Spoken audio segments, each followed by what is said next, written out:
Medieval Europe, a damp alleyway at dusk. You, pressed against a stone wall, ears tuned to the city's uneasy heartbeat. Hey there. The torchlight here is soft and wavering, painting the cobblestones in gold and shadow. But the stories that drift through the night are anything but gentle. You can feel the tension in the air, like the city itself is holding its breath. Tonight, you're not just passing through.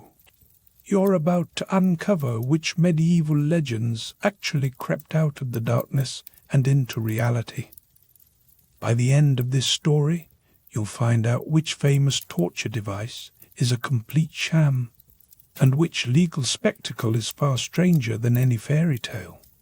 If this kind of midnight truth hunt feels like your cup of mead, you might want to stick around for more. For now, tell yourself where you are, what time it is, and imagine all the others listening in their own corners of the world, gathered for a global bedtime tale. Go ahead, dim the lights, nestle deeper under your blanket, and let your imagination slip quietly into the shadows. The city smells of wet earth and old iron, and every sound seems amplified. The distant clang of a blacksmith's hammer, a shout from a far-off tavern, the shuffle of hurried feet. You're just another shadow here, but tonight you're not content with just listening to rumors. You want to challenge them. The first myth is waiting for you just beyond the next corner, a tale so persistent that it's practically welded to the walls of history itself. The Iron Maiden, a human-shaped metal coffin studded with spikes, said to have swallowed up heretics and thieves alike. You picture it, tall and grim, a sort of medieval vending machine for agony, designed to turn a living person into a pincushion with the closing of a door. The rumor is that these monstrous contraptions stood ready in dark dungeons, a warning to anyone who dared defy church or crown. Except, as you edge around a stack of barrels and peer into a shadowy alcove, you realize something is off. The alley is lined with battered stocks and rusted chains, but there's no sign of the infamous spiked maiden. You glance up, half expecting to see a pair of iron eyelids blinking at you from the gloom. Instead, you find only a row of mossy bricks. The truth, it seems, is slipperier than legend. The Iron Maiden, for all her grisly fame, is a fraud. A piece of historical theatre invented centuries after the Middle Ages had already closed the curtain. No one in medieval Europe ever stuffed a criminal into a spiked sarcophagus. The device was cooked up in the 1800s as a museum stunt, a macabre prop meant to shock tourists and sell tickets. For a moment, you just breathe in the cold air. This changes everything you thought you knew about torture chambers and the shadowy business of medieval justice. The real dungeons were brutal, but their horrors were more mundane: chains, whips, and the slow grinding machinery of fear. The Iron Maiden is a myth with iron teeth, but no real bite. It's a story that grew out of the Victorian obsession with the so-called Dark Ages, when people wanted to believe the past was nastier than it really was. Now, you know better. The alley feels a little less menacing, but the night is still full of secrets. Your path takes a sudden turn, not into the depths of a dungeon, but toward a brighter, if no less bizarre, corner of medieval life. You follow the sound of voices down a narrow lane that opens into a crowded square. Under the flicker of torchlight, a makeshift courtroom has been set up. The benches are filled with townsfolk, their faces flushed with anticipation. At the center stands a heavy wooden table, and on it, of all things, is a pig. Yes, a pig, snuffling, confused, and entirely unaware that it's about to be put on trial. The judge, a stern man in a woolen robe, raps his gavel and calls the proceedings to order. You blink, wondering if you've wandered into a fever dream. But this is no fantasy. In medieval Europe, animals were sometimes dragged before secular courts, charged with everything from theft to murder. The trial unfolds with all the trappings of justice. Witnesses are called, evidence is presented, and the pig's fate hangs in the balance. There's something both comical and chilling about the scene. A society so obsessed with order that even a farm animal can be found guilty in the eyes of the law. You catch the earthy scent of straw mingled with sweat and candle wax. The townsfolk whisper and fidget, eager for a verdict. The judge's voice booms out, echoing off the stone walls, and the pig stares back with uncomprehending eyes. If you're wondering why anyone would bother with such a spectacle, you're not alone. The answer is as tangled as the city's alleyways. These animal trials weren't just for laughs. They were deadly serious, an attempt to impose human order on a world that sometimes felt wild and unpredictable. In a place where disease could sweep through flocks and herds overnight, blaming a single animal and making an example of it brought a strange kind of comfort. It was legal theater, meant to reassure the nervous crowd that chaos had limits, that justice, however peculiar, would be done. You step away from the square, the echo of the judge's sentence ringing in your ears. The city feels different now, a little less mysterious, but a lot more unpredictable. The myths you thought you knew have already started to unravel. You glance up at the night sky, searching for something solid.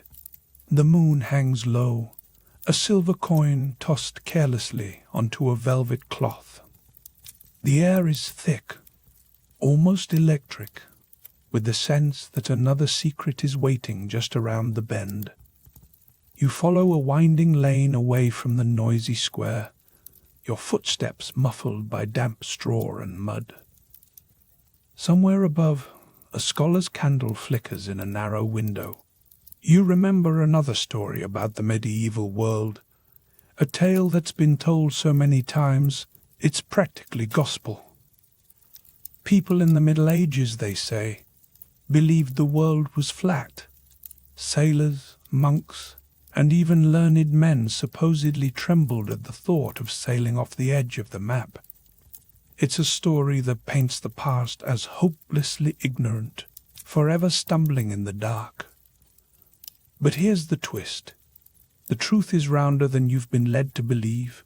Monks and scholars in the Middle Ages not only knew the earth was a sphere, but they could even estimate its size with surprising accuracy. You imagine yourself in a smoky, candle-lit room, hunched over a parchment map, tracing the arc of the known world with an ink-stained finger. The tools are primitive, astrolabes, compasses, and rough calculations, but the logic is sound. Sailors set their course by the curve of the horizon, and scholars debated the size of the globe with the kind of passion usually reserved for saints and sinners. That old story about medieval flat earthers, it's just another myth, polished and paraded by later generations who wanted to feel superior to their ancestors. The truth is that even in the so-called Dark Ages, there were people peering into the darkness and trying to make sense of the world's shape. The city around you is still full of shadows, but now you can see the outlines of something larger, a world more curious and complex than the legends ever let on. You pause, listening to the city breathe. A distant church bell tolls the hour, and somewhere a dog barks in answer. The myths have started to peel away, one by one. You've learned that the Iron Maiden is nothing more than a theatrical prop, that animal trials were deadly serious business, and that medieval minds were not as flat as the stories suggest. The air feels lighter, as if the city itself is quietly relieved to let go of its darkest legends. A sudden clatter interrupts your thoughts, a horse's hoof scraping against a loose cobblestone. You step back into the shadows, heart thumping, as a pair of armored guards pass by, their chainmail shimmering in the torchlight. For a moment, you wonder what other stories are still hiding in the gloom. The medieval world is less predictable than you imagined, and the truth is stranger than the wildest rumor. Tonight, you've begun to pull back the heavy curtain of legend. But the night is not over yet. A low horn blares over a misty battlefield on the edge of medieval Europe, and you grip a battered shield, heart pounding beneath chainmail. Edge of a fog-choked battlefield, dawn. You and a ragged line of warriors. The ground beneath your boots is slick with mud and something worse. Mist curls around your ankles. Your fingers are numb on the battered rim of your shield. The clang of steel echoes through the gloom, sharp and metallic, as you squint at the wild shapes lurching out of the haze. These are the berserkers. Warriors with streaks of mud and ash across their skin, hair tangled, eyes rolling so far back, you wonder if they see this world at all. One, not 10 paces away, clamps his jaws tight on the edge of his wooden shield, teeth scraping splinters. It sounds like a dog gnawing a bone, only more desperate. You think he might bite straight through to his own hand. The air is heavy with the earthy scent of churned soil and sweat. Your heart pounds beneath chainmail as the first berserker throws himself forward, roaring wordlessly. The stories you heard in smoky taverns come rushing back. These madmen are immune to pain, shrugging off sword blows as if they were mosquito bites, charging heedless into the fray. Supposedly they feel neither fear nor cold, nor the bite of steel. The word berserk gets tossed around when your cousin loses his temper over bread. But here, in this gloom, it means something else. It is a promise that the world will split open and chaos will pour out. You brace yourself as another one barrels past, painted with streaks of red that might be blood or might be berries. The berserker's breath steams in the chill. His eyes are wild, fixed on something far away. You catch a whiff of something sharp and fungal beneath the smoke. The rumors swirl in your mind. Some say these men chew on strange mushrooms before battle, their minds slipping loose from reason, their bodies no longer their own. The old smith in your village swore he saw a berserker take 3 arrows to the chest and keep swinging until the very end. Of course, the smith also claimed to have met a werewolf, so you take it with a pinch of salt. For a moment, the clangor fades, and you hear just the shuffling of boots, the low muttering of prayers, a nervous hush as the next wave of chaos builds. The berserkers are not alone in their madness. Around you, men clutch talismans, fingers white on hilts, knuckles popping. The scent of wet earth mixes with the coppery tang of blood. The world narrows to the space between breaths. Suddenly, a berserker lunges, swinging the chipped axe. The blade glances off your shield with a jolt that rattles your teeth. You glimpse his face, mouth foaming, eyes unfocused. He doesn't seem to notice the gash blooming across his thigh. Someone behind you shouts, words lost in the din. Another berserker howls, voice cracking, and the line shudders. You feel the contagious edge of their frenzy, the way panic and excitement can spread faster than fire through dry brush. You wonder, in the split second before the next clash, whether the stories are true.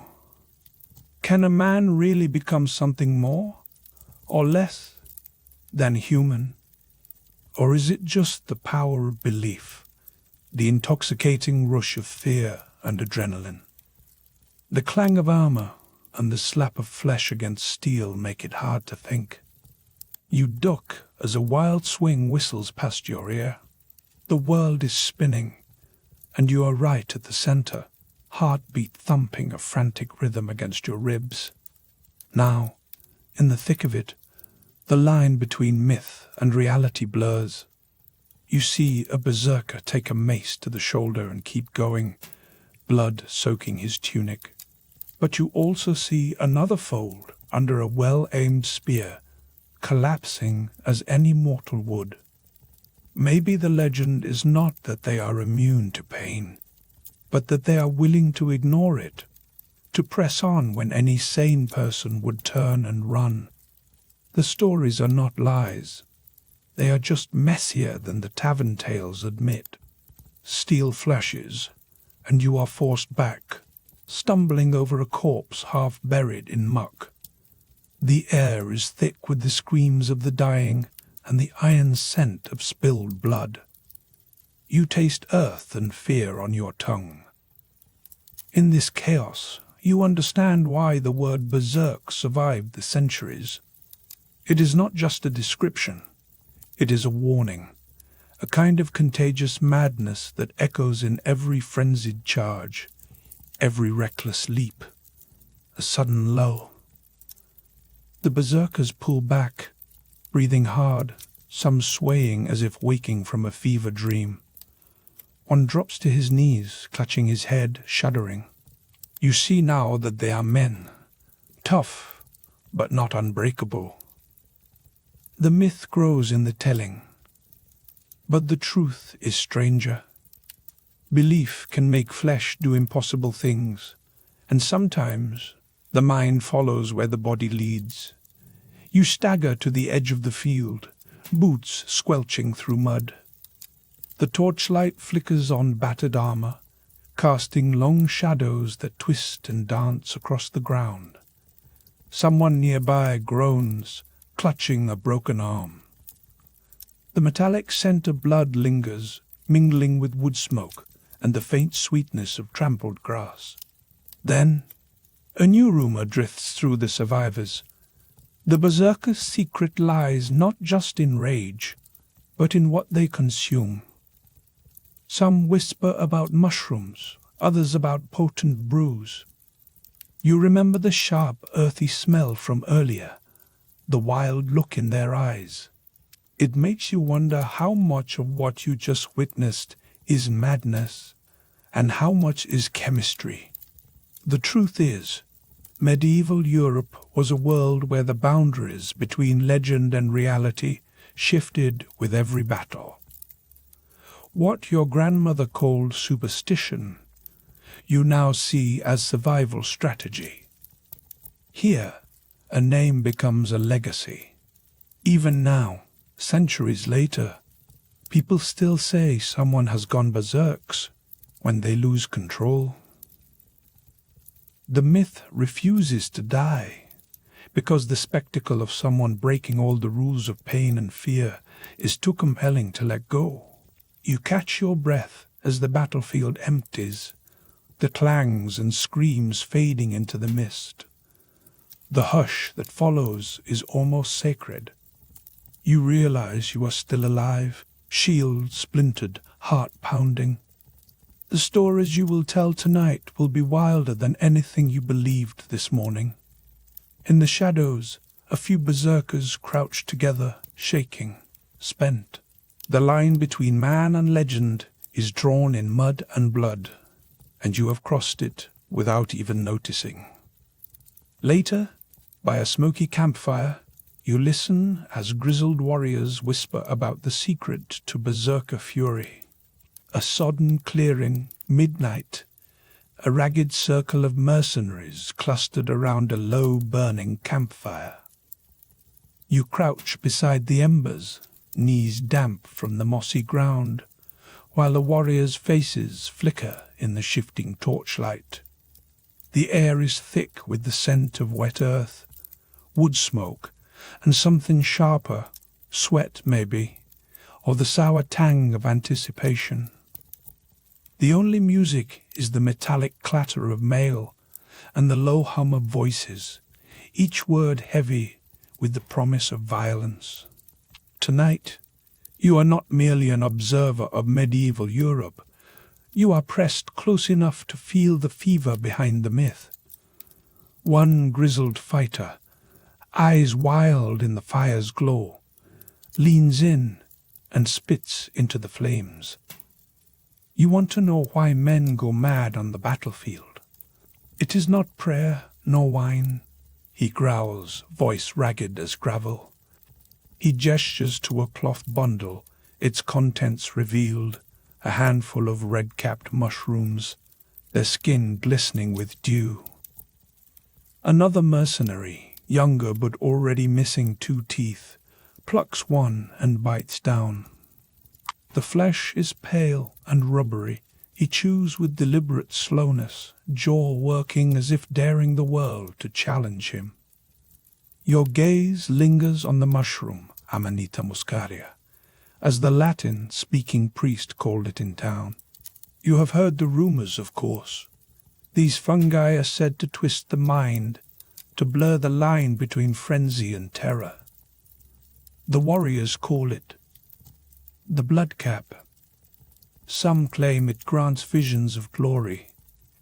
Others, more honest, admit it simply makes a man forget both pain and fear. The truth, as always, is murky as the mud beneath your boots. The campfire crowd grows silent as one fighter, a battered shield strapped to his arm, clamps his teeth onto the rim.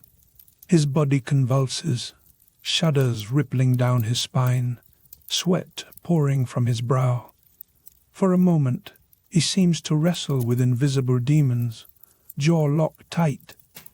Is this faith, madness, or something else entirely? The others watch with a mixture of respect and unease. A hush settles, broken only by the crackle of burning wood and the distant howl of a wolf. You notice the pattern. Those who know the bloodcap sweat more, their eyes rolling, their limbs twitching in strange, jerky rhythms. The boundary between ritual and chemistry is gossamer thin here. Some say these fits are a sign of Odin's favor. Others, perhaps more practical, suspect the mushrooms simply poison the mind into a state of wild abandon. The truth is not so much lost as obscured by the haze of legend and the very real smoke that stings your eyes. Time slows. The firelight dances on battered helmets and the gleam of drawn blades. One old mercenary, scars webbing his forearms, mutters that biting the shield is the only way to keep from swallowing your tongue when the convulsions hit. Another laughs and says it is just for show, the medieval equivalent of flexing before a fight. You are left to decide, is this spectacle a calculated display, or the desperate attempt of a man trying not to choke on his own myth? So, is there any truth to the legend of the berserker's rage? Modern scholars, perched safely behind their desks, argue that Amanita muscaria can induce euphoria, disassociation, sweating, and violent shaking. The symptoms you see now, unfolding in real time beside the campfire. In other words, the old tales may be less about supernatural strength and more about the peculiar effects of a mushroom best left uneaten at family picnics. The night thickens, and so does the tension. You can almost taste the anxiety in the air, as if it were another flavor of smoke, just as you begin to settle into the uneasy rhythm of the scene. A fresh ripple of commotion fractures the calm. A messenger, breathless and mud-spattered, bursts into the circle. He stammers out the news. A prisoner has confessed under torture, naming names none dared whisper. The warriors shift uneasily, some crossing themselves, others simply gripping their weapons tighter. Here, a new myth sidles into the firelight. You have heard, as everyone has, of the infamous Iron Maiden, a coffin lined with spikes, a favorite tool of medieval sadists. But in this moment, you realize something is off. No one here mentions it. The talk is of racks, of thumbscrews, of the heretic's fork, a nasty little device that forces the condemned to hold their head high, lest they impale their own throat. The Iron Maiden, it turns out, is a phantom, a device dreamed up centuries later, more at home in a wax museum than a medieval dungeon. The consequence is plain. What you think you know about medieval torture is as much invention as the tales told to scare children at night. The real tools were simpler, more intimate, and far more brutal for being so direct. A sudden shift in the wind scatters sparks across the clearing. The warriors draw closer, their voices dropping to a conspiratorial whisper. Someone produces a battered sketch, a crude drawing of a device shaped like a pear. The older mercenaries nod grimly. They call it the pear of anguish. Some insist it was real, said to work its cruel magic by expanding inside the victim, inflicting pain in silence. You do not ask for details. Some truths are best left to the imagination. A cold draught snakes between your shoulders, bringing with it the low murmur of a prayer. The line between justice and spectacle blurs here. In the flickering gloom you can almost picture a medieval courtroom, a procession of hooded judges and cowed villagers, all eyes fixed on the accused. Sometimes the condemned is not even human. Animal trials, yes, actual pigs, goats, and even insects stand accused before the church, their fates decided by solemn men in heavy robes. For a moment you wonder what it means to live in an age where the boundaries of sense and nonsense are so easily crossed. The torchlight casts long shadows, and every shadow seems to hold a story, both stranger and truer than anything you have heard by daylight. You have learned something important. The medieval world is not as simple as the tales suggest. The berserker's frenzy is part mushroom, part theatre, part raw terror. The Iron Maiden is little more than a ghost story. The real pain was delivered by hands, levers, and the slow grind of fear. A distant bell tolls, muffled by the fog. Around you, the warriors settle back into uneasy silence, the mushroom's spell slowly fading. Somewhere in the dark, you can hear the first stirrings of dawn, a rooster's cry, the shuffle of boots, a nervous hush before chaos. The world is about to lurch forward again, but for now you sit by the embers, wiser and warier than before. What other myths might unravel if you dared look closer, not just at the stories, but at the dirt beneath your feet? The question lingers as you stand, stiff and sore, ready to join the procession snaking along the muddy road when dawn finally breaks. A muddy road outside Cologne, 12:12. You shuffle along at dawn, hemmed in by damp cloaks and the sour scent of hope gone stale. The sky is the color of old pewter, and your feet, raw and blistered, squish in boots that were never meant for pilgrimage. Around you, a procession of hollow-cheeked faces stretches as far as you can see, some no older than 12, others with the sharp stubble and wary eyes of young men. Latin banners flap above the crowd, their words painted in smudged black. Pueri.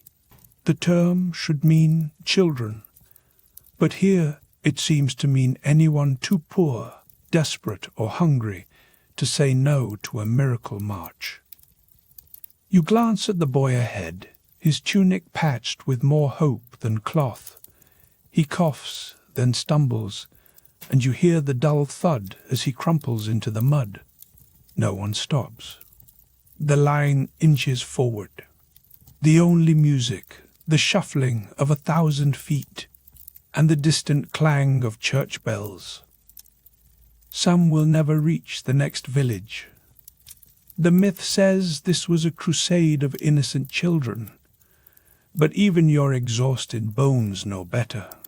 This is a march of the overlooked, the vulnerable and the unlucky, all clutching at the promise of something, anything, better than what they left behind. Some collapse by the roadside, their journey ending not in glory, but in silence. You try to blink away the sting of smoke from a roadside fire, but the ache in your legs reminds you, Pueri means you too. You are not a choir boy. You are an extra pair of hands, a mouth to feed, another soul swept up because the dream of Jerusalem glimmers just out of reach. Even the banners lie. If you squint, you can almost see them as job postings for the desperate, not proclamations of piety. The adults in the crowd, mostly women with lined faces and men too thin to fight, march beside the so-called children, their eyes fixed on a horizon that never gets closer. The air tastes of damp earth and old onions. You hear a priest muttering prayers, but even his voice sounds tired. Every so often, another child, really a teenager or perhaps a servant, peels away from the group, slipping behind a hedge, lost to the mist. The myth-makers would have you believe these were cherubic innocents, but the truth is muddier. Hunger, not holiness, drives most of these feet. A sudden commotion ripples through the line. You crane your neck and glimpse a cluster of soldiers on horseback, their armor catching what little light seeps through the clouds. The clang of metal on metal echoes down the road, a sound that means, in this world, you are not safe. The soldiers barely spare you a glance, though, and soon they vanish, swallowed by the morning fog. The only thing sharper than your hunger is the realization that no one is coming to save you. You pass a village where the locals stare, arms folded, faces blank. To them, you are a curiosity, a rumor come to life. They whisper behind their hands, debating whether you are saints or fools. The children among them, actual children, with round faces and sticky fingers, watch you with wide eyes. You wonder what stories they will tell about you. Maybe they will remember your ragged banner, or the way your procession stretched for miles, a living legend trudging through their fields. The march continues, and with each step the line thins. Some are lost to fever, others to fatigue, and a few simply vanish, swallowed by the roads and forests. There is no roll call, no one to mark your passing except the mud and the crows. The myth of a crusade of children is tidy, almost sweet, easy to remember. The truth is much more difficult to carry. The children's crusade was less a parade of innocence than a migration of the forgotten, swept along by hope and hunger in equal measure. You draw your cloak tighter as the wind picks up, carrying the scent of distant fires and something metallic, perhaps the promise of a city, or just the memory of a battlefield. The world feels very old, and you are suddenly aware of how young you are, no matter what the banners say. The road ahead is uncertain, and the only thing you can count on is your own 2 feet. Then, as the sun struggles to burn through the mist, you glimpse a different kind of procession, one not of children, but of chained prisoners being led toward a city gate. Their eyes meet yours for a moment, and you see the same exhaustion, the same flicker of hope. You realize that in this world, the line between pilgrim and prisoner is as thin as a worn boot sole. That is the real medieval myth. Not that children marched for glory, but that anyone believed innocence could survive this road. Your stomach growls, and you remember the crust of bread hidden in your satchel. You chew it slowly, savoring the taste of something that feels almost like home. Around you, the procession trudges on, banners still fluttering, hope still burning low but stubborn. The myth of the children's crusade will outlive you, transformed by storytellers into something grander, cleaner, more palatable.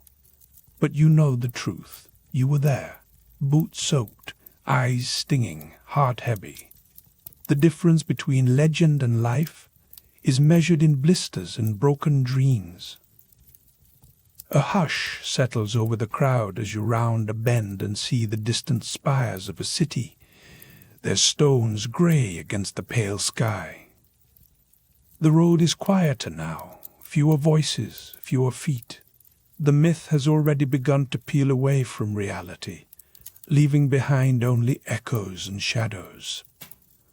You wonder if, centuries from now, anyone will remember the mud, the hunger, the way the banners lied. Or will they just remember a parade of sweet-faced children marching bravely toward Jerusalem, untouched by the world's cruelty? The wind picks up, carrying with it a sound both strange and familiar, a faint metallic clang, like a warning. The city ahead promises shelter, but you know better than to trust in easy endings. The medieval world is not a fairy tale. It is a place where hope walks on blistered feet, and where myths are born from the silence left by those who never made it to the end.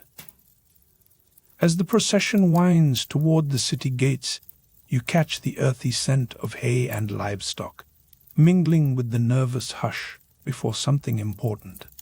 The story of the children's crusade is about to twist again, not in the way you expect. In the next moment you will find yourself squeezed onto a wooden bench in a cramped stone courtroom, surrounded by murmuring townsfolk. And in the dock, chained and wide-eyed, stands not a person, but a pig. The myth of innocence on trial is not finished with you yet. Stone courtroom, late afternoon, a pig on trial and the townsfolk pressed close. You find your spot on a creaking bench. The air tastes of sweat and straw, torches flickering along the moisture-streaked walls. Beside you, a child stifles a giggle, but the mood is heavy, as if everyone is waiting for a thunderclap. The judge, cloaked in black wool, glares down from his high seat. On the docket, a murder charge, and the accused is a pig, snout twitching, hooves chained, eyes darting like it knows the end of the story. You shift, aware of the oddity but also the seriousness. In medieval Europe, animal trials are not a joke for bored peasants. They are the real deal, with life and death at stake. The pig's alleged crime? Trampling young Martin in the orchard. Now the animal stands accused before God and man, and the process is just as legalistic as any human affair. The judge's gavel lands with a heavy thud, and you feel the vibration in your chest. The crowd falls silent, save for the nervous shuffling of feet and the occasional snort from the dock. A robed lawyer stands, clears his throat, and launches into a defense that sounds absurd to your modern ears. He cites precedent, invokes the sanctity of law, and, most jarringly, refers to the pig as the accused. You hear talk of intent, responsibility, and punishment, as if this farm animal could weigh its actions on the scales of justice. The townsfolk hang on every word, eyes flicking between the lawyer and the animal, their faces flickering in the uneven torchlight. The air grows thick, the scent of damp stone mixing with the earthy odor of livestock and nervous sweat. This is no sideshow. Here, everyone knows, justice must be seen to be done, even if the defendant is covered in mud. It sounds like the start of a bad joke, but it's history's deadpan punchline. Medieval courts across Europe really did put animals on trial, sometimes complete with defense attorneys. Pigs, dogs, goats, even swarms of insects could find themselves before the law, accused of crimes ranging from theft to murder. The logic? If a beast could do harm, it must be answerable to the same rules as any citizen. The line between beast and person blurs in the flicker of torchlight, and you watch as the judge nods gravely at the lawyer's closing words. You might expect laughter, but the only sound is the metallic clang of the pig's chain against the flagstones. In this world, animals have rights, and, more importantly, they have responsibilities too. A bailiff steps forward, holding a battered book of legal codes. The charges are read aloud, and the language is dense, thick with Latin and local dialect, as impenetrable as the courtroom's stone walls. You notice the townsfolk's faces, a blend of fascination and dread. For them, the ritual is as real as the dirt beneath their boots. The verdict, when it comes, is delivered with a solemnity usually reserved for the execution of kings. The pig's fate is sealed. You catch the lawyer's expression, a flash of resignation, maybe even relief. After all, defending a pig is a thankless task, no matter how sharp your Latin. But just as you draw your own conclusion, expecting the day to end with the usual grim spectacle, the courtroom doors groan open. In staggers a man in a tattered tunic, clutching a wooden shield. He mutters about a berserker, wild-eyed, teeth bared, who bit down on his shield until his jaw bled. The townsfolk shift their attention, some crossing themselves, others whispering stories of warriors who lose themselves in battle. You can almost feel the hair rise on your arms as he describes the scene, not just violence, but a kind of convulsion, as if the man was wrestling with an inner beast. The courtroom's nervous hush turns into murmurs of fear and awe. Here, myth meets reality. Some scholars say that berserkers, those infamous Norse warriors, did not just froth and howl. They bit into their shields to keep from biting off their own tongues during fits of frenzy. The shield becomes a kind of anchor, a way to ride out the storm inside their skulls. You picture the scene: a battlefield choked with fog, the clang of iron and the guttural shouts of men who believe they are part wolf or bear. The reality is stranger than legend. The townsfolk, normally so practical, listen, as if the monster might burst through the wall at any moment. You absorb the shift, from courtroom logic to battlefield madness, from the ordered world of law to the chaos of myth. In medieval Europe, the line between animal and person, order and wildness, is a thin one, easily crossed in the right moment. You catch the judge's eye. Even he seems unsettled, his gavel resting a little too loosely in his grip. The crowd is quieter now, the torchlight throwing long, uncertain shadows. The consequence is clear. Sometimes the wildness is outside, chained and snorting in the dock. Sometimes it sits inside the heart of a man. Smoke curls from incense in a cold chapel, as you watch a priest solemnly excommunicate a swarm of locusts. Cold stone presses against your knees in a chapel. Somewhere in medieval France, the year is 1122, and you are not alone. Beside you, a priest in threadbare robes swings a brass thurible, thick smoke curling around the altar like some minor miracle. The congregation's faces are pinched with hunger and fear. But today, the enemy isn't a heretic or a rival lord. It's a swarm of locusts. You watch as the priest lifts his voice, reciting Latin curses that sound suspiciously like the ones reserved for wayward souls. Candles flicker in the draught, the light trembling on ancient wood and nervous hands. The air tastes of incense and old sweat. You can't help but notice the villagers' expressions. They're deadly serious. This isn't superstition. It's official business. The locusts, you realize, are being excommunicated.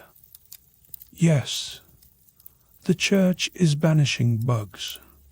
You expect the absurdity to end there. It doesn't.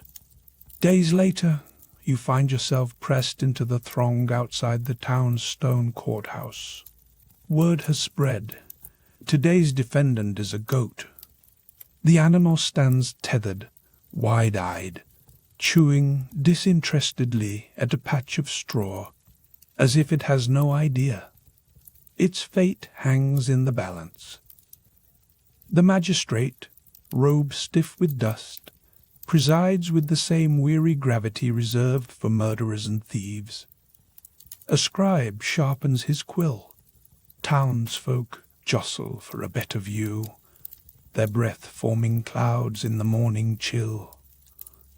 You count the steps between the goat and the dock, almost the same distance as for any human accused, you think. The trial begins. The charges are serious.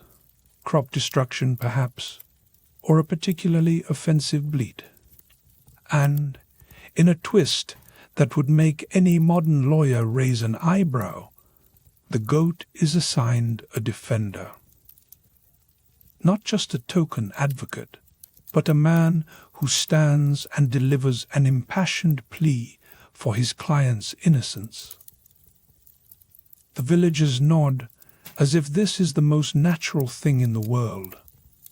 You notice a pattern. Whether it's locusts in the chapel or goats in the courtroom, the boundaries between the sacred and the secular are blurred. Some animal trials are conducted by the church, draped in religious ritual. Others, like this one, play out under the stern gaze of secular authority. Both are equally elaborate. The consequences are real: banishment, execution, or a symbolic penance. You consider the logic. If humans can sin, why not animals? After all, the fields must be protected, and justice in its own way must be seen to be done. The air inside the courtroom is thick with anticipation. You hear the distant clang of a blacksmith's hammer, the only sound daring to interrupt the proceedings. The magistrate's gavel falls with a dull thud, echoing against the stone walls. The goat's fate is decided. You feel a strange satisfaction ripple through the crowd. Justice, or at least a facsimile of it, has been served. You step back into the alley, the earthy scent of mud and manure mingling with the sweet tang of spilled wine. The townsfolk disperse, already gossiping about the next case. Some days it's a pig, other days a swarm of weevils. The logic is as consistent as it is bizarre. You might think this was all some fever dream, but the records are stubborn.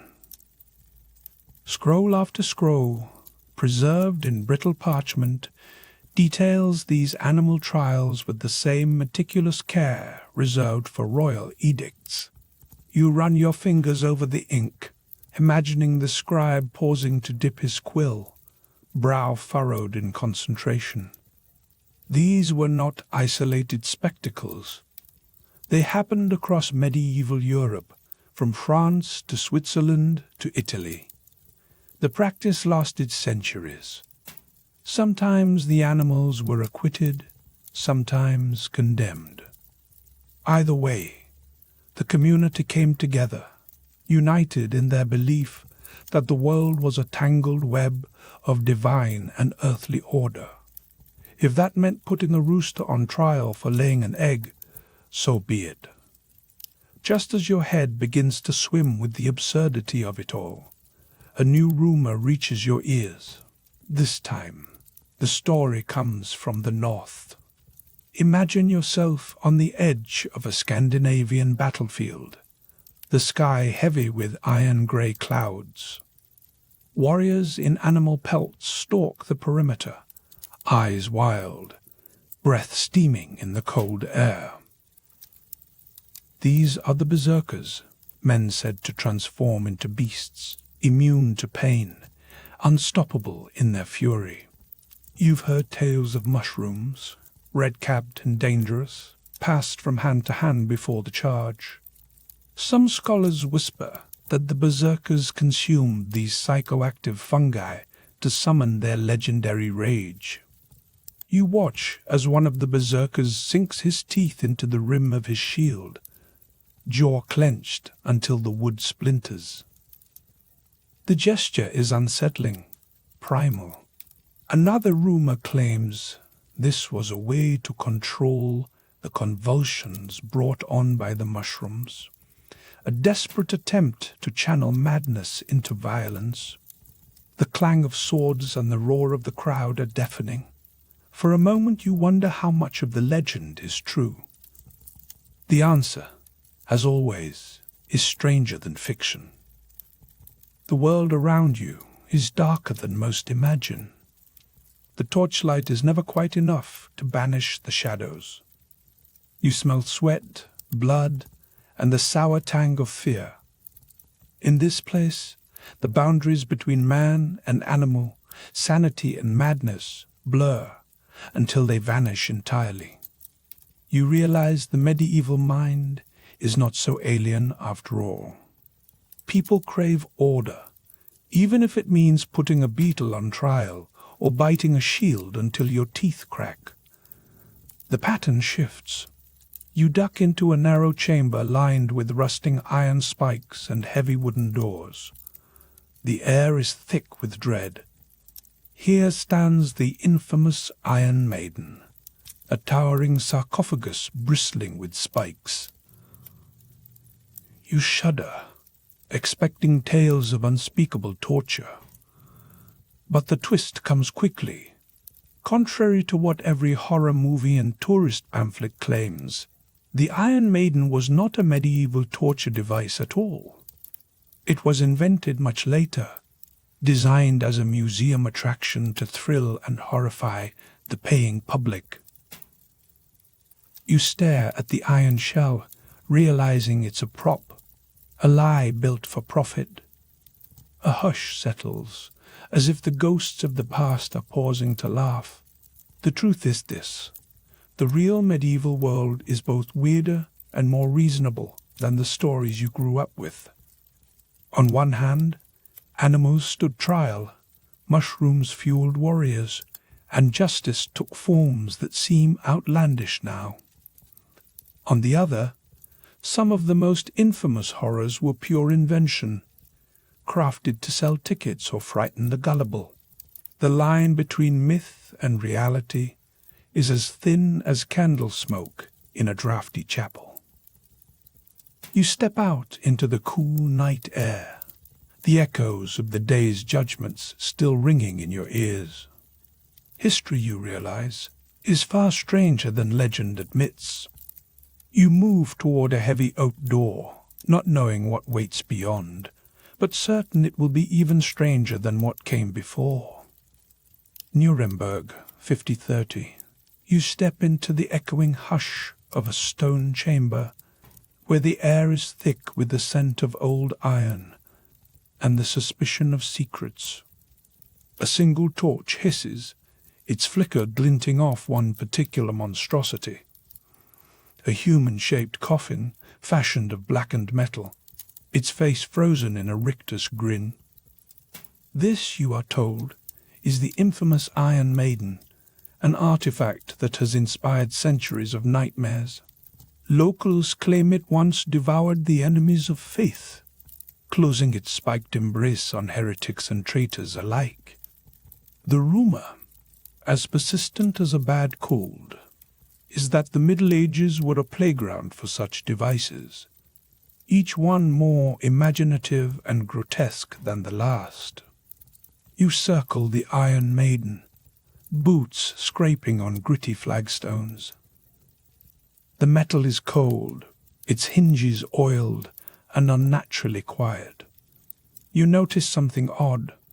The interior spikes gleam, untouched by the rust or blood that would mark true use. The paint is barely chipped. It looks less like the veteran of 1,000 inquisitions and more like the star prop in a traveling carnival. The museum attendant, a sallow-faced man with a taste for drama, leans in to whisper, "She's never tasted a soul." Here's the twist. The Iron Maiden, that supposed queen of medieval torture, is a fraud. Not a fraud in the sense of a cheap replica, but in the sense that it never saw use during the Middle Ages at all. Its first appearance wasn't at the side of some grim-faced executioner, but in the 19th century, when enterprising showmen realized that nothing sells tickets like a little manufactured horror. The Iron Maiden, in all her spiked glory, was invented as a museum display, not as a real instrument of pain. So much for the nightmares. The consequence is simple. The Middle Ages had plenty of real horrors, but the Iron Maiden is not among them. It stands here now as a monument to our own ability to believe the worst about the past. You move deeper into the chamber, the torchlight painting shadows that dance along the walls, the clang of distant metal and the low murmur of a crowd bleed through the thick doors. The air tastes of damp stone and anticipation. Just beyond the Iron Maiden, you spot something more authentically medieval, a battered wooden rack, its ropes frayed from centuries of actual use. This device, unlike the Maiden, does not look theatrical. You can almost hear the creak of the wheel and the groans of those who knew what it meant to be stretched in pursuit of a confession. Yet, for every myth like the Iron Maiden, there are tales that seem almost too bizarre to believe, and yet they are true. Consider the Pair of Anguish, a small, fiendish device looking for all the world like a metal tulip. This one, you soon hear claimed, is no carnival trick. Some argue it was real, and its purpose was as dark as rumor insists. You pause to steady yourself, the gloom feeling suddenly heavier. The line between myth and reality is rarely straight.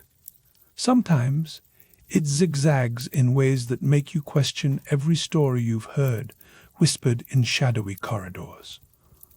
A hush falls as a group of townsfolk shuffle in, their footsteps muffled on the rushes strewn across the floor. They are drawn not just by the promise of spectacle, but by the hope of truth. The room tastes of earth and old secrets. You glance at the Iron Maiden again, this time with a wry smile. The real horror, it seems, is how easily a myth can slip into the skin of history and pass itself off as fact. But myths, like the fog that clings to the castle walls outside, rarely lift all at once. The Iron Maiden is only the first ghost to be unmasked tonight. The crowd's nervous laughter grows as the attendant produces a parchment, its edges curled and ink faded. He begins to recount the legend of the Children's Crusade, a tale that, if believed in its purest form, is almost too tragic to grasp. Thousands of children, supposedly marching off to reclaim the Holy Land, swept away by faith and folly. The twist here is just as sharp. The Children's Crusade, despite its name, was not entirely composed of children. Historians now believe that the infamous march included teenagers, destitute peasants, and wanderers of all ages. The image of a tide of innocence is more invention than reality. The actual event was a desperate pilgrimage, more Oliver Twist than Peter Pan. The consequence is obvious. Even the darkest legends can be dimmed by the grey light of truth. You realize that much of what everyone knows about medieval Europe has been polished and exaggerated until it barely resembles the real thing. The Children's Crusade, stripped of its fiction, is less a story of childlike innocence betrayed, and more a tale of poverty, hope, and disappointment. You trace your fingers along the cold iron of the maiden one last time. It is a dead relic, a shell for nightmares that never lived. The room is thick with expectation. The crowd shifts, uneasy, as the attendant turns to the next tale. The berserkers, those wild Norse warriors, rumoured to bite their own shields before battle, lost in a frenzy that bordered on madness. You picture the scene, a battlefield at dawn, mist curling low, the clang of sword on shield echoing through the ranks. The myth is that berserkers fought naked and invincible, their minds poisoned by mushrooms or magic. But some scholars, the attendant says, have a less mystical explanation. They suggest that berserkers bit into their shields to control the violent convulsions that overtook them. The image is still wild, but suddenly more human.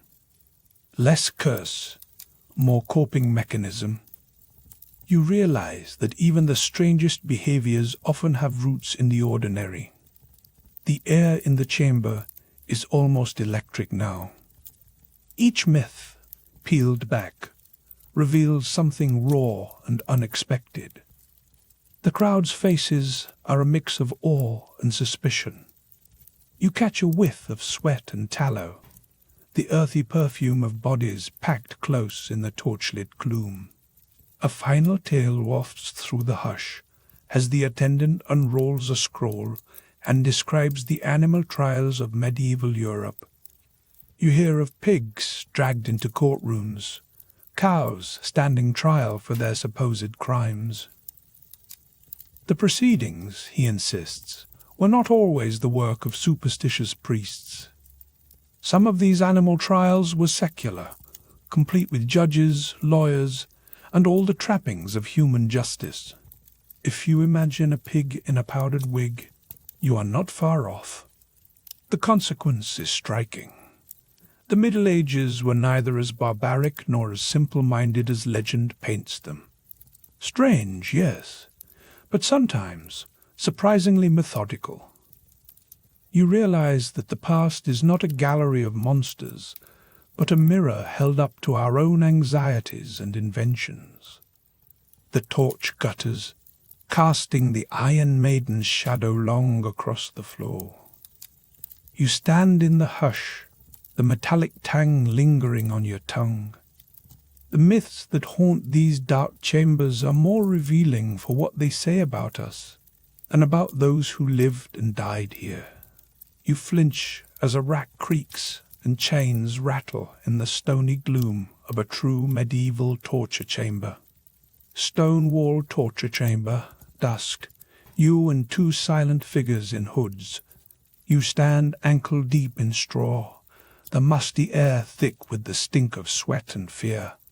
The flicker of torchlight throws restless shadows on the walls, dancing over a collection of ugly implements, iron bars, wooden racks, screws that promise nothing but agony. You flinch as the rack creaks, echoing through the chamber like a warning. Chains sway gently from a beam overhead. One of the hooded figures, broad-shouldered, with a beard that might once have been red, nods toward a table. Upon it rests a heavy, simple device, two metal plates joined by a screw, a thumb screw. Its purpose is clear without any need for demonstration.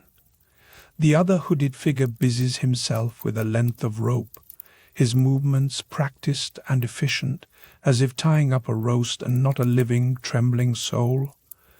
You edge closer, the floor gritty beneath your boots. There is no drama here, no thunder or lightning, only the clinical clatter of iron and the hush of dread. The hooded men do not cackle or monologue. They are not villains from a pantomime, but professionals with a job to do, and that job is pain. The table's surface bears the stains of their work, dark, sticky smears that no amount of sand has managed to erase. You glance at the wall, half expecting to see the infamous Iron Maiden, a spiked sarcophagus from every horror story you've ever heard. Instead, you find a shelf with more mundane horrors, tomes, pincers, and a device that looks suspiciously like a medieval nutcracker. The Iron Maiden, it turns out, is the stuff of later fantasy, a Victorian fever dream projected backward onto the Middle Ages. But do not relax just yet. The real medieval tools are far simpler and far more effective. Your attention snaps to a squat iron object on the table. The hooded man calls it the Pear of Anguish. Shaped like a cruel flower bud, it is meant for mouths, or worse. Inserted into the orifice of choice, a twist of the screw forces the petals apart, stretching flesh and shattering dignity. You can almost hear the metallic groan as the device opens and the quiet gasp that would follow. The so-called Pear of Anguish appears in later accounts. Whether it saw medieval use is debated. In the dimness, you can taste the metallic tang of fear, mingling with the earthy scent of damp stone. The medieval myth goes like this. Torture chambers were elaborate theatres, filled with gadgets so bizarre they belong in a fantasy game. The truth as you see firsthand, is much grimmer and less theatrical. Torture was not about spectacle. It was about results. Racks stretched limbs until joints popped. Thumbscrews crushed bone and hope. Mouths were forced open. Confessions squeezed out in gasps and screams. It was all terribly practical. The simplicity makes it worse. Suddenly, the clang of a dropped chain jolts you.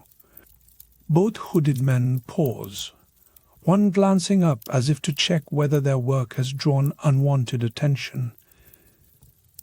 This is not a place of wild chaos.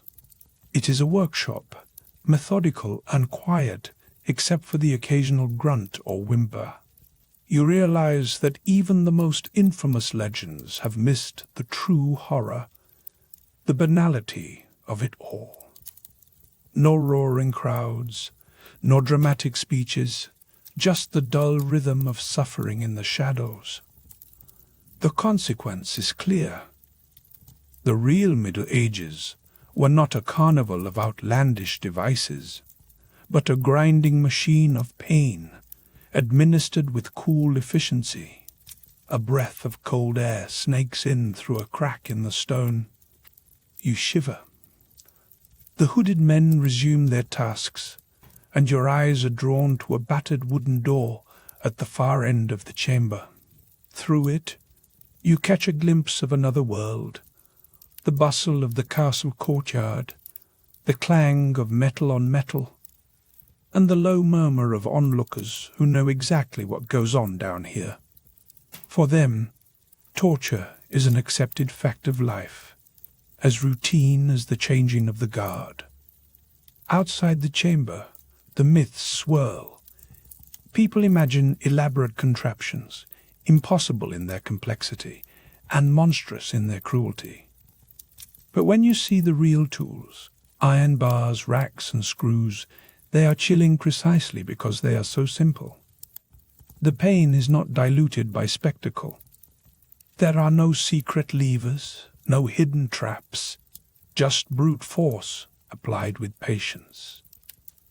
You realize that the most famous device, the Iron Maiden, is an invention of later centuries. It never darkened the doorways of real medieval dungeons. Instead, what you have seen tonight, thumbscrews and racks, are the true face of medieval torment, while devices like the so-called pair of anguish appear in later lore. A hush settles over the chamber. The torch gutters, casting your shadow long and distorted across the rough stones. You hear the distant shuffle of a crowd, their voices muffled by thick walls. Somewhere above, a bell tolls the hour. The hooded men finish their preparations, and for a moment you imagine being on the receiving end of their attention. The thought is enough to make your hands clench involuntarily. You wonder how many confessions, true or false, were wrung from these stones over the centuries. Then, without warning, the smaller of the two hooded men pulls a folded parchment from his robe. He reads aloud, his Latin dry and precise, listing the supposed crimes of the accused. You realize that the spectacle is not for an audience, but for the record. Every injury, every admission must be logged. The paperwork is nearly as relentless as the pain. In this world, bureaucracy and brutality are partners in the dance. You step back from the table, heart pounding in your chest. The myths you grew up with, dungeons filled with iron maidens and spiked wheels, fade in the torchlight. What remains is more chilling, real tools, real pain, and a society that saw nothing out of the ordinary about it. You take one last look at the rack and the pair of anguish. The torch sputters. The scent of iron and fear lingers in your nostrils. You escape into the corridor, each footstep echoing with the simple, brutal truth you have witnessed. The world outside is no less dark, but at least now you know what lies beneath the stories. As you climb a winding stair toward the flicker of daylight, your mind races. The legends were wrong, not because they exaggerated, but because they missed the point. The real medieval world was not a theater of absurdity, but a place where pain was business, and business was booming. You pass through a heavy door and into the open air, blinking at the grey sky. The clang of metal gives way to birdsong, but the memory of the chamber clings to you, cold as iron. And then, as you cross the courtyard, you hear a different sound, the scratch of a quill in a scribe's hand, the murmur of scholars somewhere nearby. The world is larger than the chamber, and its secrets are waiting to be uncovered. By candlelight in a monastery library, you trace the arc of an ancient globe with your finger. Monastery library, late evening, monks and sailors arguing over maps by wavering candlelight. You ease into a wooden chair, its legs scraping across ancient tiles, and set your hand on a battered, globe-shaped model. The air is thick with the sweet tang of beeswax and the musty perfume of parchment. Shadows flicker across faces caught between the golden haze of candlelight and the deeper dark pressed against the stained glass windows.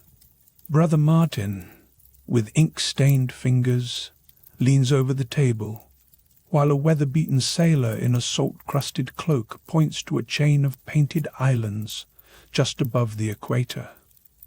Their voices are low but intent, punctuated by the slow, metallic clink of a compass swinging from a belt. You trace your finger along the arc of the globe, feeling every bump and nick where coastlines have been worn down by generations of curious hands. There is no hint of a flat edge, no monsters tumbling into the abyss. Instead, the world curves gently under your touch, a sphere as familiar to these men as the moon hanging outside the window. The myth of the flat earth, so often repeated in smoky taverns and glossy textbooks, falls apart here among the dust motes and the quiet certainty of people who spend their lives reading the sky. Most educated people in the Middle Ages knew the earth was a sphere, and those who didn't were usually too busy worrying about taxes or the Black Death to argue about it. The candle sputters, and you catch the faintest smile on Brother Martin's lips. The sailor snorts, rolling his eyes, as if to say, "Everyone knows this." You realize the joke is on you, a visitor from the future, dragging your own misconceptions into the room like mud on your boots. The only thing falling off the edge here is your sense of superiority. Outside, the metallic clang of a distant bell echoes through the cloister, mixing with the earthy scent of moss and damp stone.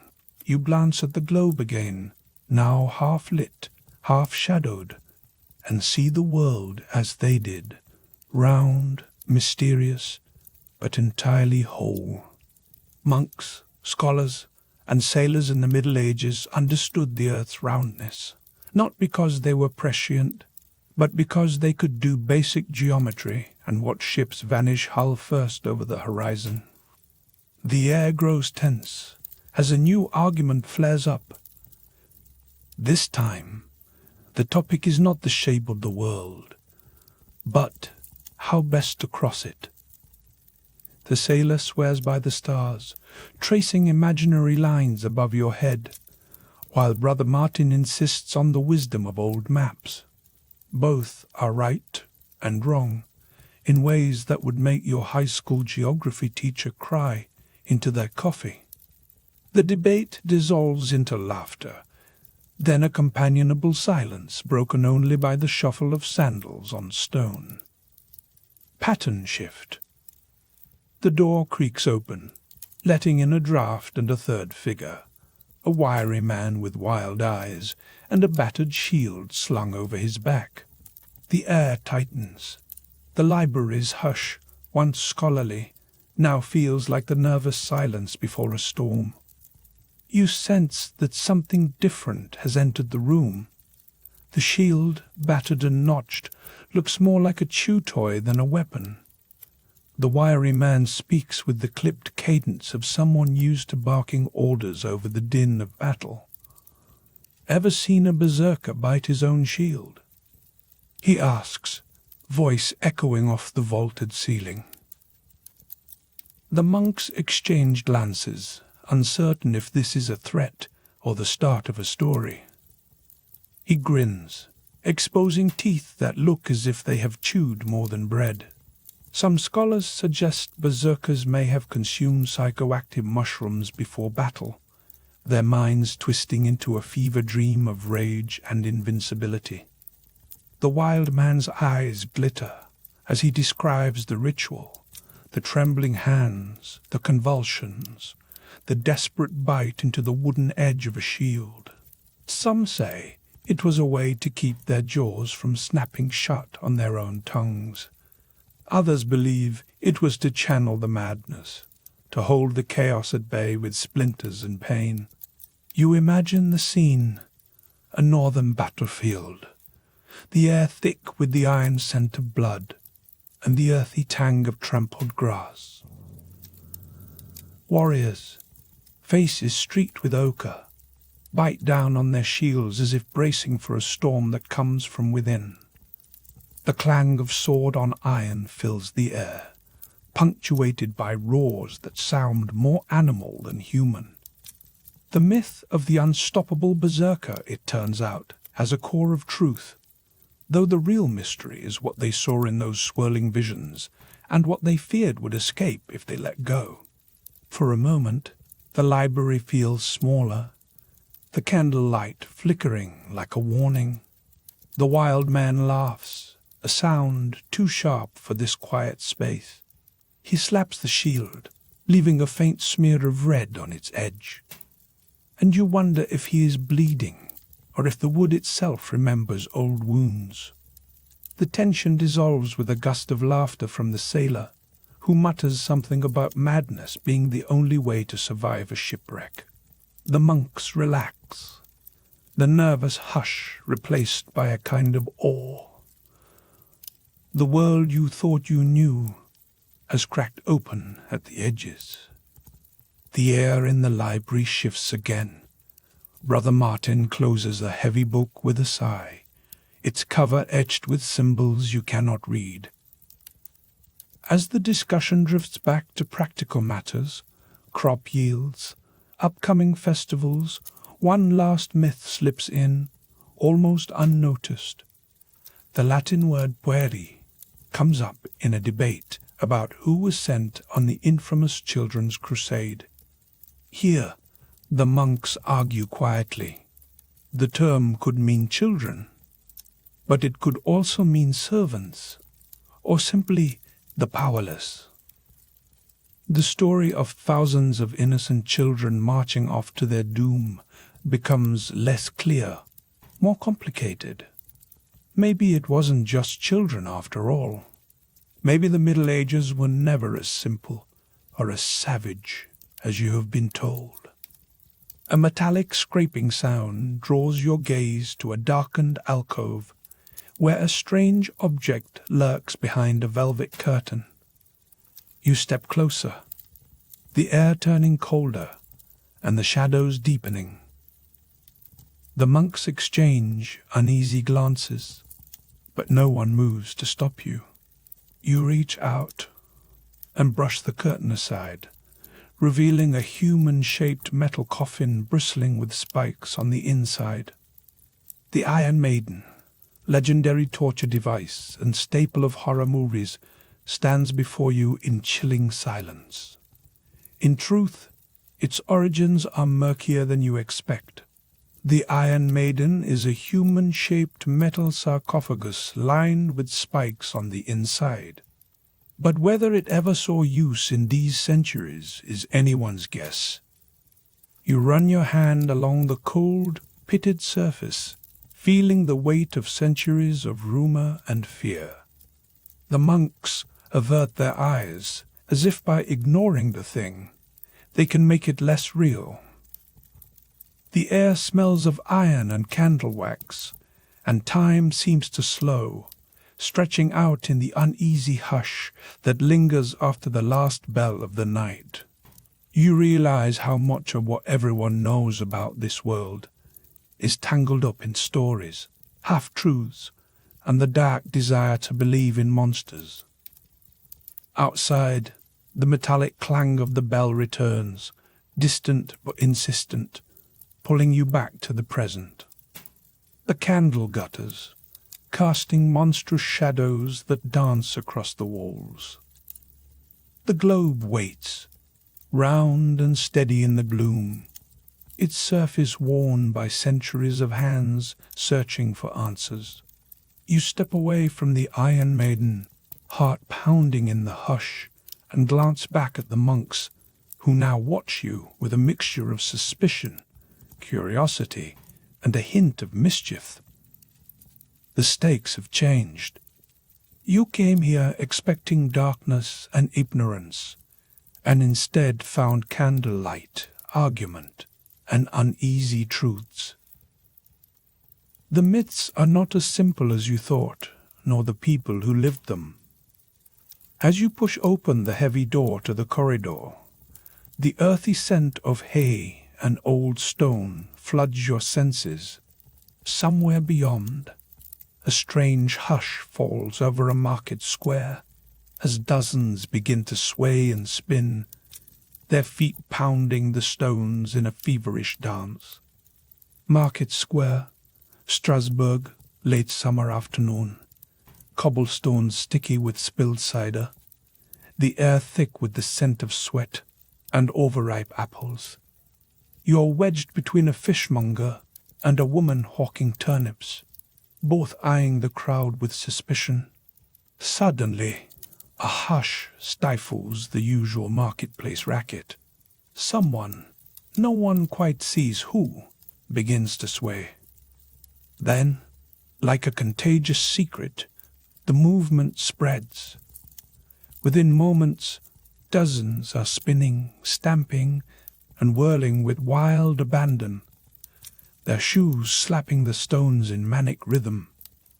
You can taste the dust rising from their frantic feet, feel the ground tremble beneath the collective frenzy. The faces around you shift from irritation to alarm. The baker's apprentice mutters about cursed bread, while a grizzled old man claims it's the devil's work.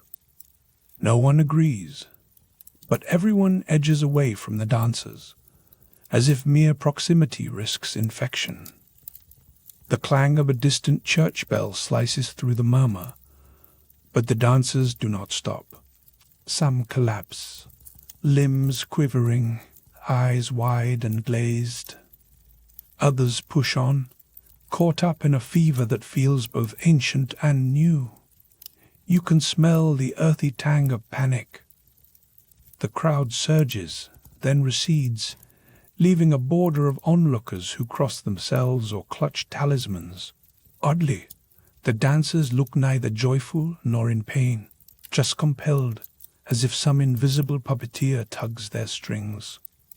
Under the flickering torchlight, their shadows twist and leap across the market stalls, transforming the square into a stage for a drama no one understands. That's the thing about the Middle Ages. People here see the world as a patchwork of curses, saints, and suspicious loaves. When mass panic erupts, explanations multiply like rats in a granary. Someone blames rye bread, gone bad, whispering about invisible poisons that creep into your brain and make your feet forget how to be still. Another swears it's the result of a nearby relic stirring up holy fervor, The truth, as always, is elusive, shifting as quickly as the crowd's rhythm. A town official, robes askew, tries to restore order by shouting about God's punishment. His words are swallowed by the thump of feet and the nervous hush that follows each collapse.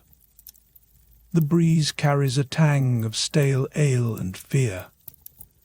You feel the weight of the moment, the sense that something is happening that no one will ever quite explain.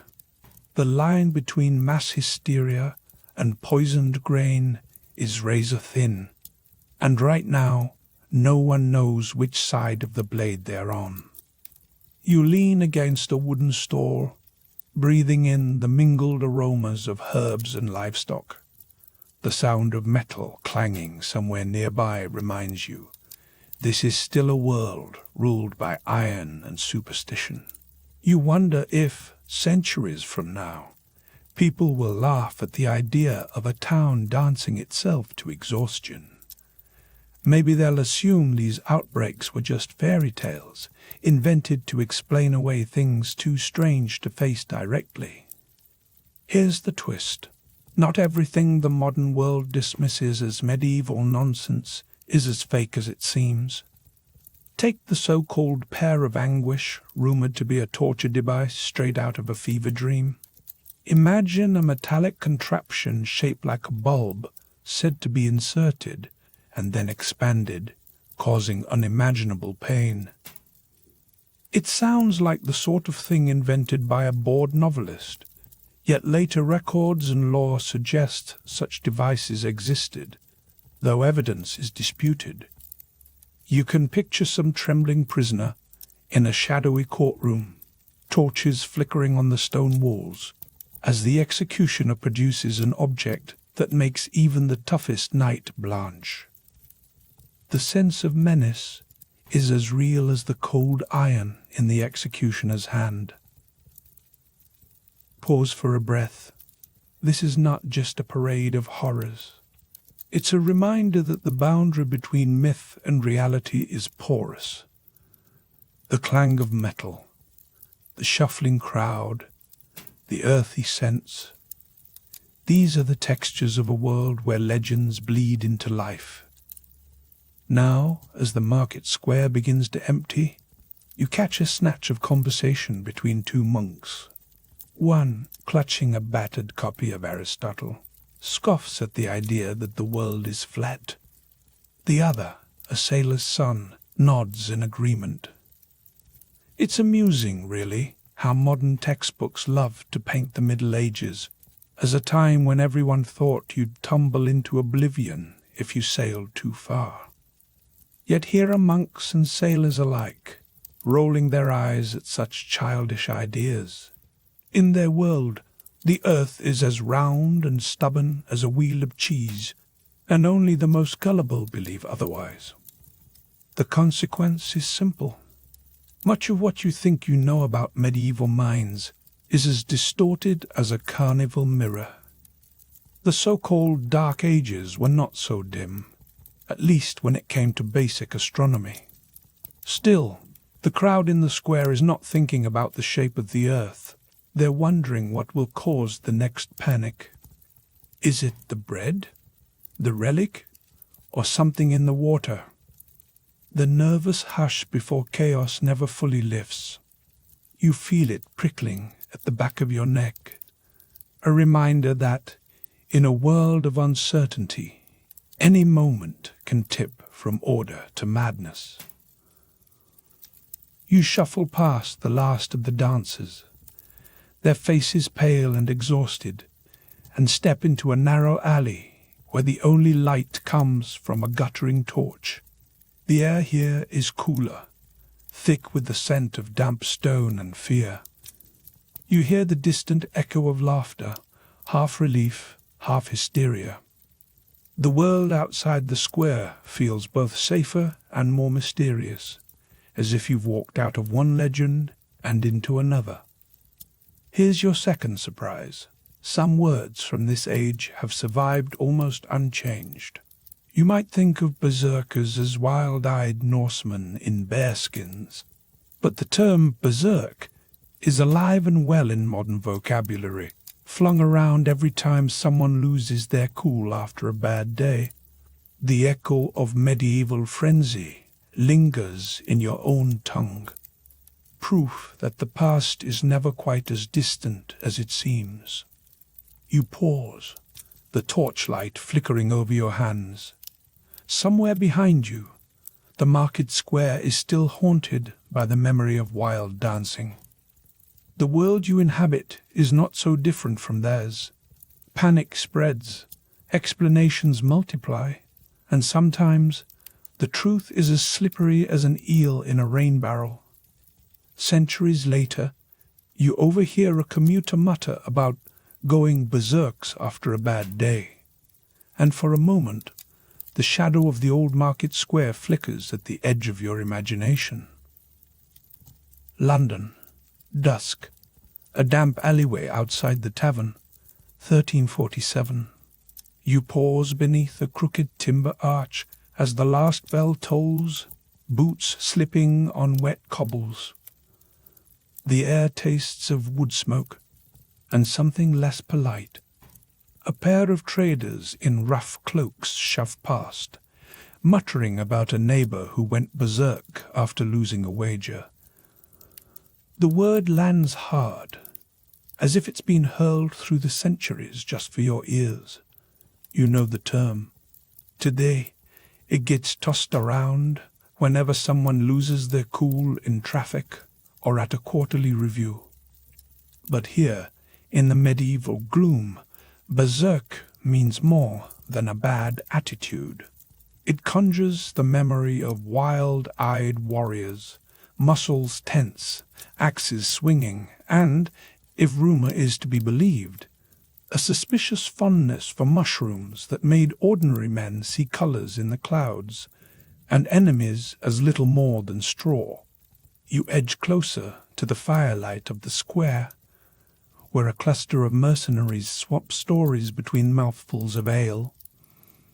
Their laughter is sharp, but their eyes flick to the shadows. No one wants to be the next cautionary tale. You overhear the tale of a Norseman who once fought naked, but for a wolf pelt, roaring so loud it rattled teeth. Some claim these berserkers dined on strange fungi before battle, their senses spinning until the clang of steel became a distant echo. Your breath fogs the air. The scent of sweat, iron and stale beer mingles, thick as a shroud. A juggler dodges a thrown crust, and the crowd howls.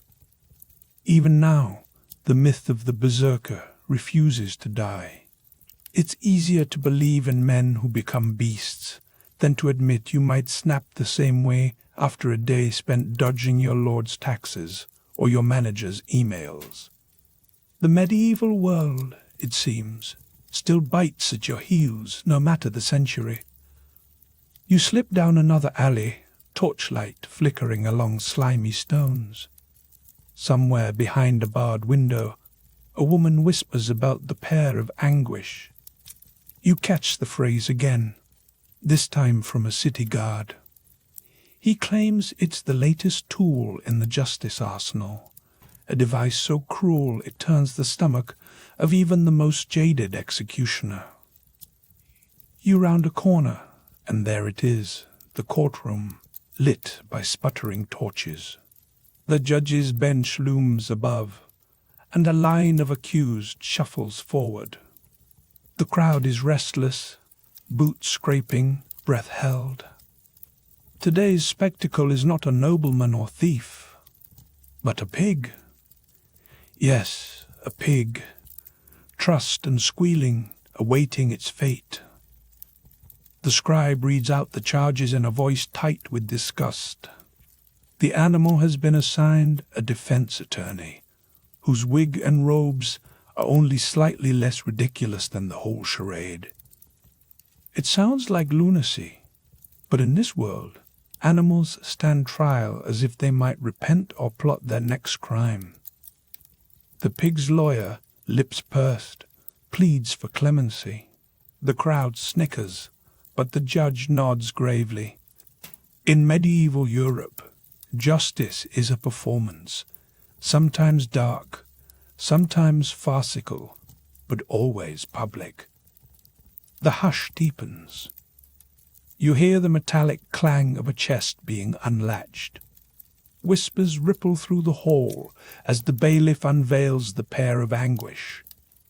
Cage. You catch a glimpse, a cold, twisted object meant for the mouths of the condemned. The device before you is real enough, all iron and sadistic ingenuity, designed to force confessions or silence dissent, whatever its true origins. You glance at the faces in the crowd, some pale, some morbidly curious. The air is thick with the earthy stink of fear. In the background, a merchant mutters about something even worse, the Iron Maiden. Now you see it, hulking in the corner like a bad omen. A human-shaped metal coffin, lid ajar, spikes glinting in the torchlight. The Iron Maiden's reputation is legendary. You can almost hear the echo of screams, though the device itself is silent, unmoving, a sarcophagus lined with cold steel thorns, promising pain for those unlucky enough to meet its embrace. You shift your weight, feeling the nervous hush before chaos.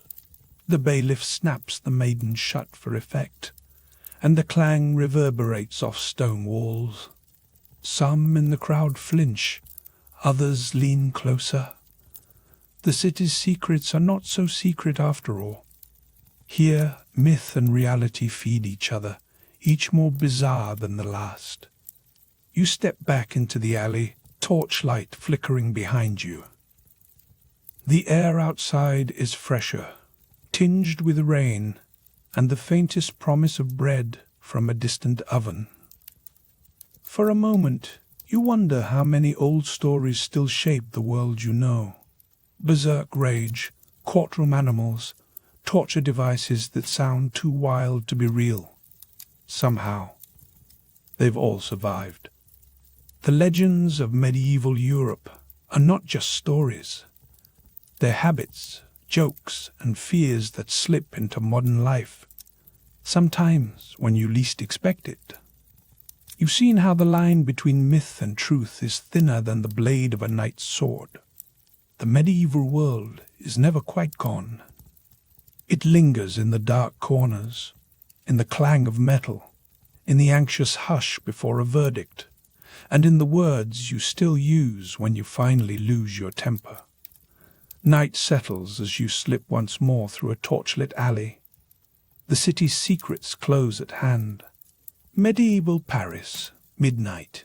You and a wary scribe duck through a crooked alley where torchlight throws nervous shadows on slick cobbles. The city's heart beats slow and heavy. The air is thick with the scent of damp wool, wood smoke, and something metallic that might be blood or simply the day's labor. You can hear the distant clang of an iron gate closing. Then a hush so tense you half expect a heretic to burst from the shadows or a rat to lecture you about property rights. The myths you've heard your whole life of torture chambers, beastly trials, and crusading innocence are suddenly not just stories.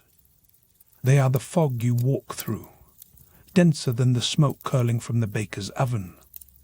The Middle Ages have always promised monsters. Tonight, you want to know which are real. On your left, an ancient wooden door sits crooked in its frame. You push it open, and the scribe follows, clutching his parchment like a shield. Inside, the air is close. The walls are lined with tools that look like the lost siblings of garden implements and kitchen nightmares. A rack stretches across the center, its wood worn smooth by more than the passage of time. You stare at the thumbscrews, the Iron Maiden, and a forked contraption that could serve as either a salad tongue or something far less appetizing. The stories about medieval torturers, you realize, are not just the stuff of fevered peasant gossip. These devices were real. The rack and the thumbscrews were not just props in a horror show. They were instruments of persuasion, used when words failed and the law demanded a confession at any cost. But don't get too comfortable with the idea of universal medieval cruelty.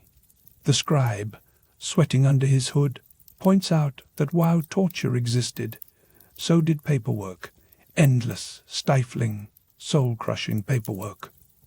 For every condemned soul stretched on the rack, dozens more spent their days shuffling through the court's labyrinthine bureaucracy.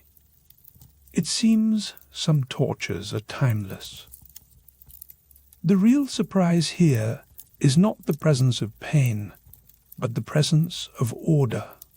Even violence had its forms, its rules, its ledger entries.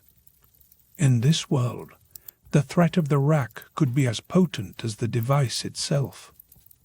The consequence is clear. The medieval legal system was as much about spectacle and deterrence as it was about actual bloodshed. You step back outside, the alley even darker after the torchlit chamber.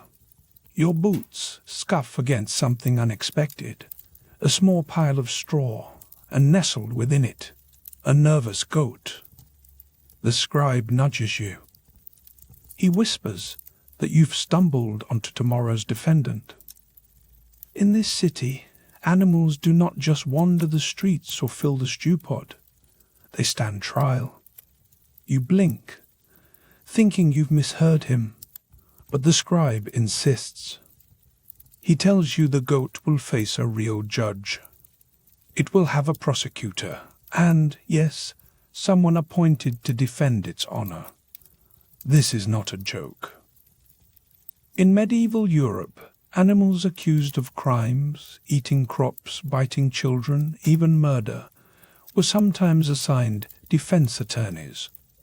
Imagine a modern courtroom drama, but the accused is a pig in a waistcoat and a barrister's wig. The medieval scene is almost as absurd. The judge sits high, the townsfolk crowd around, and the animal stands in the dock, confused, but very much present. Sometimes, after an elaborate trial, the animal is exonerated. Sometimes it is exiled or executed. The rationale, if you squint hard enough, is that the community needs order, and every living thing is subject to the law's shadow. The real twist here is not the spectacle itself, but the earnestness. Medieval justice was not always brutal, but it was always thorough. The consequence: if you were a goat in medieval Europe, you'd better keep your nose clean and your alibi airtight. You follow the scribe as he slips through a side door into a candlelit hall. Here, the air is thick with the scent of beeswax and nervous sweat. You hear whispered prayers in Latin, the shuffling of feet on stone. At the far end, a battered wooden cross leans against the wall, a reminder of the faith that shapes every corner of this place. The scribe pauses beside a mural, its paint flaking, but its message unmistakable. Children, barefoot and wide-eyed, marching beneath a tattered banner, the Children's Crusade. It sounds like one of those tales meant to keep you up at night, a myth so implausible it must be fiction. Yet the truth is more unsettling. In 1212, bands of children and young people, some inspired, some desperate, did set out on long marches, convinced they could reclaim the Holy Land with the purity of their faith. The journey was brutal. Some starved. Some were sold or vanished along the way. The myth is not just a story. Some participants in the Children's Crusade really did die on the march. What makes this reveal twist the knife is the way hope and tragedy walk side by side. The crusade was not a single, unified movement, but a patchwork of processions, rumors, and real suffering. In the end, the vision of innocence conquering evil gave way to the reality of lost children and dashed dreams. The lesson lingers in the air. The stories you inherit are often built on bones. A moment of silence hangs between you and the scribe. Then, as if to shake off the memory, you both step back into the alley. The city has shifted. The crowd's murmur is softer now, a nervous hush that settles over the stones. You glance up at the night sky. Through a gap in the clouds, the moon hangs low and round. The scribe, ever eager, points upward and asks if you know the earth's shape. You laugh. Everyone knows that medieval people thought the world was flat, that navigators feared falling off the edge. But here comes the final twist. Most educated people in the Middle Ages knew the earth was a sphere. Monks pored over ancient texts, astronomers tracked the stars, and even sailors trusted the curve of the horizon.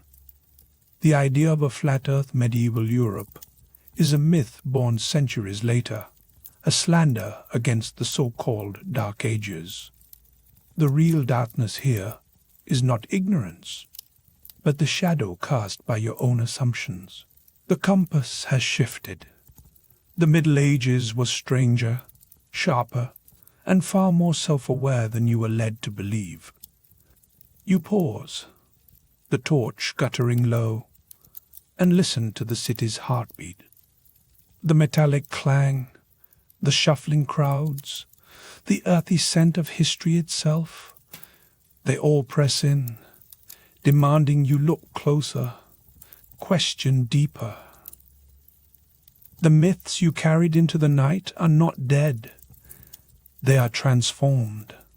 Some are truer than you imagined, others twisted by time and rumor, until they bear little resemblance to their origins. But in the end, all of them are a part of you now, stitched into the patchwork of memory and myth that shapes how you see the world. You step out of the alley, the shadows parting as you move forward. The city's secrets do not vanish. They wait, patient and sly, just beyond the reach of torchlight. The Middle Ages grin in the gloom, daring you to remember that every legend, no matter how unlikely, springs from a kernel of truth. And as the night deepens, you realize that history's shadow is not something to fear. It is the proof that you have always been walking in the company of stories, and that the strangest tale of all is the one you thought you already knew.